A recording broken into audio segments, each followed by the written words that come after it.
สบายดีมุกเพื่อนทุกคนมาเด้อมันกินตำส้มน้ำกันตำมั่วใส่ทุกอย่างที่เป็นตำแล้วก็มีแคบหมูมีไข่มีผักอีกเก้าวันละมันโยกมาเนี่ยมาเด้อมากินน้ำกันเด้อ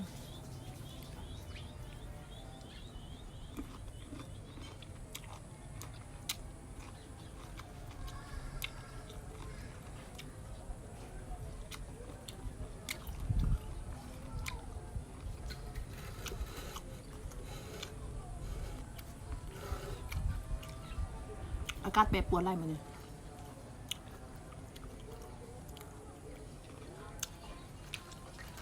คนมีงานใส่มือใส่มือถนัดกว่ามากินกันเด้อ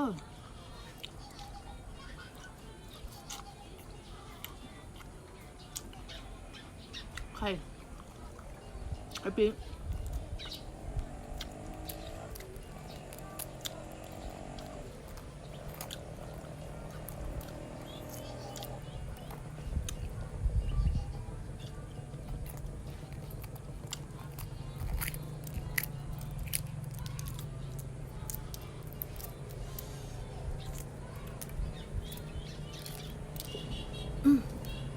ให้เข้ามาเบิ่งกับฝากกดไลค์กดแชร์เด้อ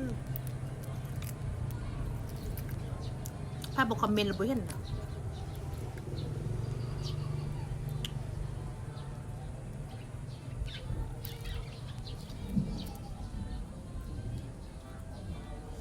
ฟ้ากำลังสิฝน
แบบบนน้องพักบ่เผ็ดได้เนาะบ่เผ็ดได้เนาะพอดีกินเนาะ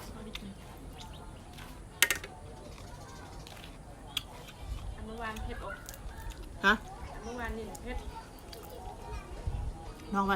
ว่าเผ็ดไล่เลยก็เลยลดพรเมื่อวานทอดกระเพาะ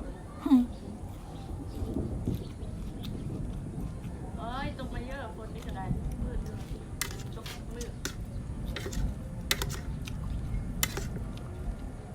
เห็นแต่วิญญาณคน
ด้วยต้องถั่วยาว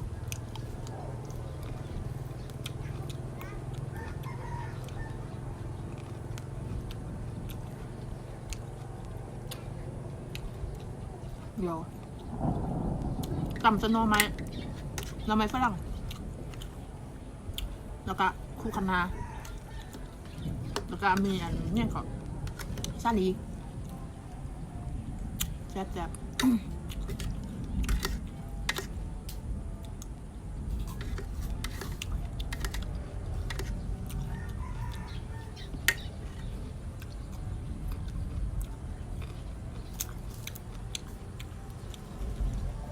ค่อยคำลงแรงปลากระยักมือนิดนึง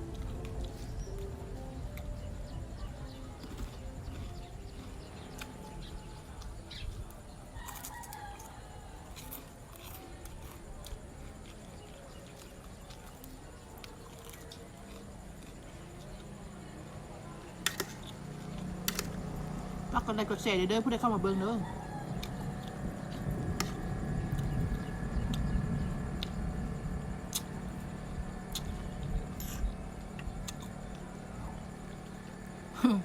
ไปดี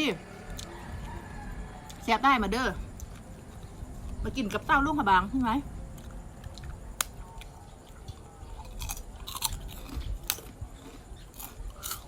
แซ่บได้แซ่บได้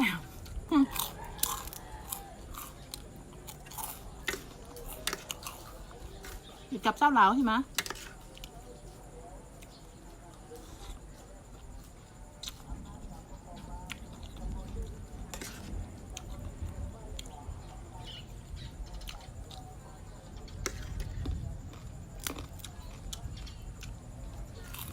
จะมีแค่หมูครับ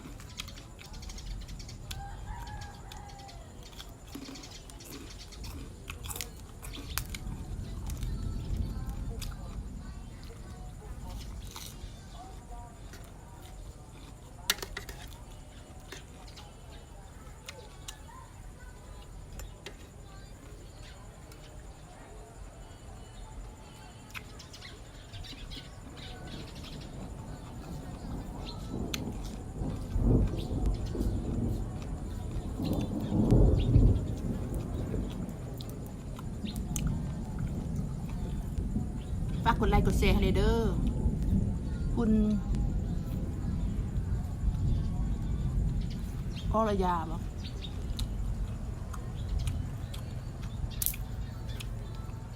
อ่านภาษาไทยบ่ค่อยออกกันได้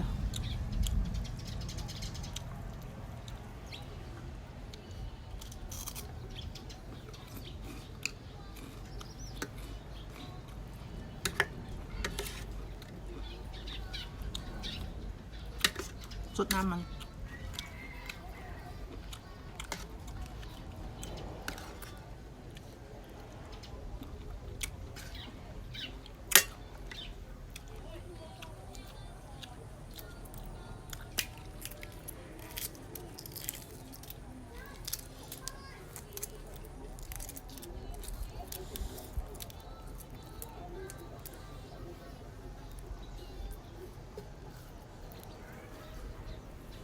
แมงวันก็ไล่อันนี้ปิ้งไข่เด้ออันนี้บ่เป็นต้มไข่ปิ้งไข่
ผักชีลาว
นำจากบ้าน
แซ่บมั้ย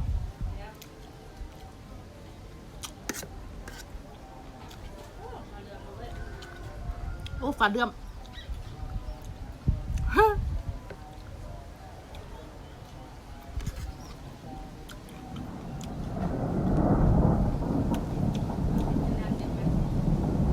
จะกินเจ้านี่ฝาเดือม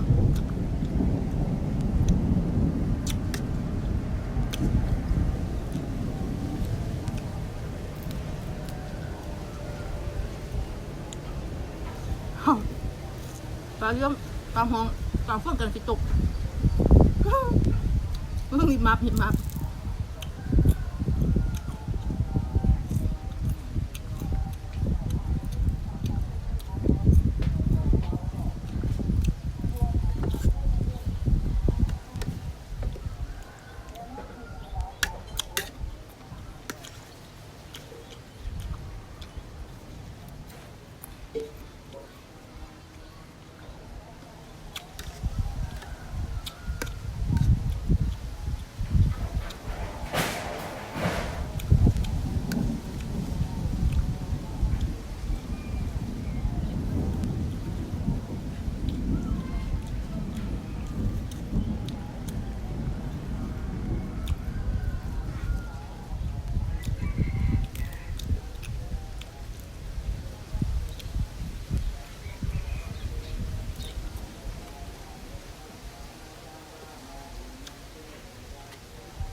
เป็นเห็ดที่ใส่ปะ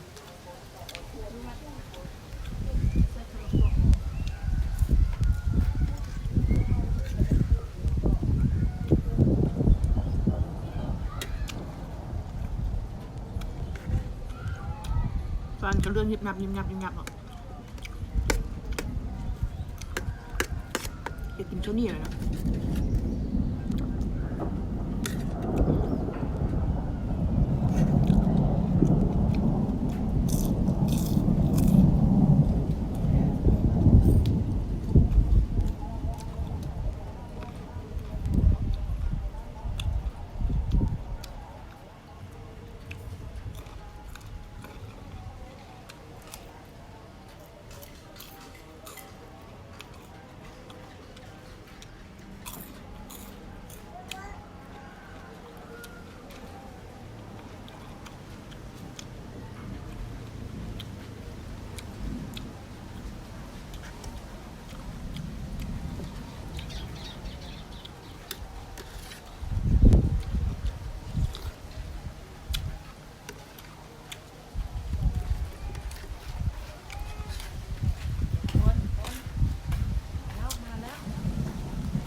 ตกแล้ว